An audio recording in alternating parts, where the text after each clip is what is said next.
Hi friends, তো দেখো তোমরা সবাই, আমি চলে এসেছি আজ আবার তোমাদের সামনে নতুন ভিডিও নিয়ে। তো আজ আমি বানাবো পাবদা মাছের সর্ষে বাটা দিয়ে ঝোল। তো দেখো আমি পাবদা মাছটাকে ভালো করে ধুয়ে নুন হলুদ মাখিয়ে রেখেছি 10 মিনিট আগে। তোমরা সবাই জানো মাছটা কি করে ধুতে হয় আর হলুদ লবণ কতটা পরিমাণে মাখাতে হয়, এই জন্য আর তোমাদের দেখালাম না। তো দেখো এখানে আছে পাবদা মাছ আর 2 পিস আছে কাতলা মাছের পেটি। আমাদের ঘরে একজন আছে যে পাবদা মাছ খায় না, সে ওই মাছটা খাবে।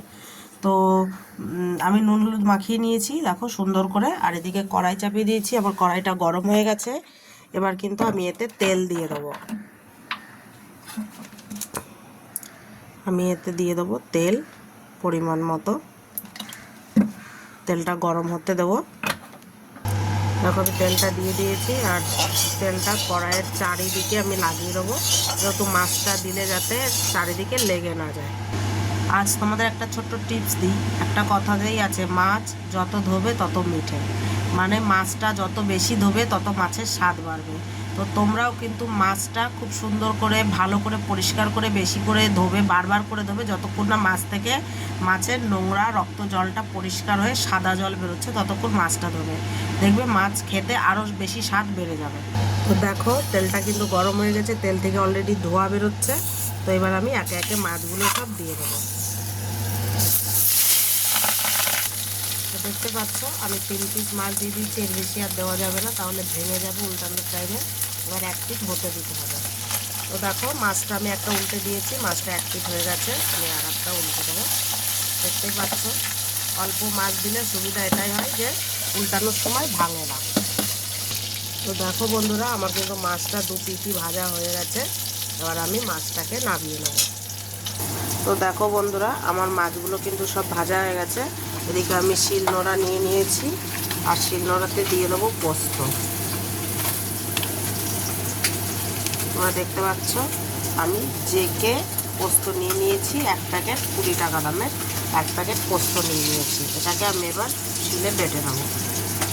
তো দেখো বন্ধুরা, আমি কিন্তু পোস্তটা বেটে নিয়েছি। এদিকে আমি নিয়ে নিয়েছি একটা টমেটো আর 5 মানে 2 4 5 6 7 8টা কাঁচা লঙ্কা নিয়ে নিয়েছি।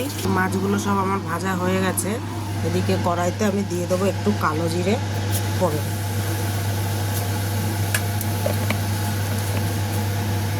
কালো জিরে ফোড়ন দেওয়ার পরে এতে আমি টমেটো আর কাঁচা লঙ্কাটাও দিয়ে দেবো।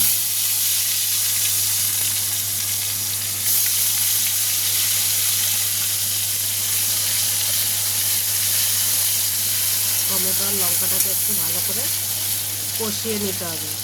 তো বন্ধুরা দেখো টমেটোটা গলে আসছে, আমি এতে দিয়ে দেবো সামান্য একটু হলুদ। যেহেতু পোস্ত আছে হলুদটা কম দেব, সামান্য একটু হলুদ দিয়ে দেবো। একটু দিয়ে দেবো পরিমাণ মতো লবণ।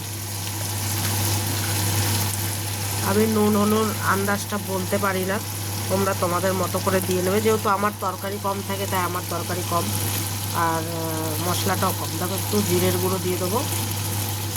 তোমাদের পরিবারে যতটা সদস্য থাকবে সেই হিসাবে তোমাদের তরকারি বাড়বে, তাহলে মশলাটাও বাড়বে। এই জন্য আমি আন্দাজ করে অতটা বলতে পারি। এটা একটু কষা কষা যেই হবে, কষা মানে একটু ভাজা হবে, তো একটু দিয়ে দেবো আমি এবার সামান্য জল। বন্ধুরা দেখো আমি সামান্য এতে জল দিয়ে দেবো, দিয়ে এটাকে এবার এভাবে একটু নাড়িয়ে দেবো। ফুটে গেলেই আমি এতে পোস্ত বাটাটা দিয়ে দেবো। দেখো এটা কিন্তু ফুটে গেছে। এবার আমি যে এখানে পোস্তটা বেটে রেখেছি এটা আমি সবটা দিয়ে দেবো। তো দেখতে পাচ্ছ আমি কিন্তু পোস্তটা পুরোটা দিয়ে দিয়েছি, দিয়ে এবার মিলিয়ে দেবো। এতে আমি দিয়ে দেবো জল। আমি একটু জল দিয়ে এটাকে এবার ফুটতে দেবো।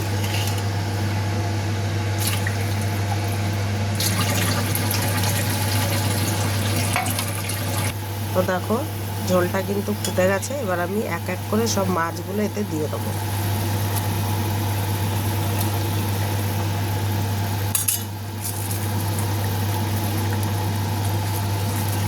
তো দেখতেই পাচ্ছ বন্ধুরা, আমি মাছগুলো সব দিয়ে দিয়েছি। এবার একটু যেই ফুটবে, মাছগুলো একটু জলে ডুবে যাক। মাছগুলো যেই একটু ফুটবে, ঝোলটা একটু কমলে আমি এটাকে নামিয়ে দেবো। তো দেখো বন্ধুরা, আমার কিন্তু মাছের ঝোলটা হয়ে গেছে, পাবদা মাছের ঝোল পোস্ত দিয়ে। আর আমি এটাকে নামিয়ে দেবো। তো বন্ধুরা দেখো, আমি মাছটাকে ফাইনালি নামিয়ে নিয়েছি। এর রঙটাও দেখতে পাচ্ছ, খুবই সুন্দর এসছে। তো তোমরাও বাড়িতে এইভাবে বানিয়ে দেখতে পারো। আর বানিয়ে খাওয়ার পরে কমেন্ট করে অবশ্যই জানাবে যে এই পাবদা মাছের রেসিপিটা কেমন হয়েছে। আর ভালো লাগলে অবশ্যই লাইক কমেন্ট শেয়ার করবে, আর সাবস্ক্রাইব করতে একদমই ভুলবে না। তো ভালো থাকো, সুস্থ থাকো, আর ভালো ভালো রান্না করে সবাইকে খাওয়াতে থাকো, নিজেও খেতে থাকো। Good bye.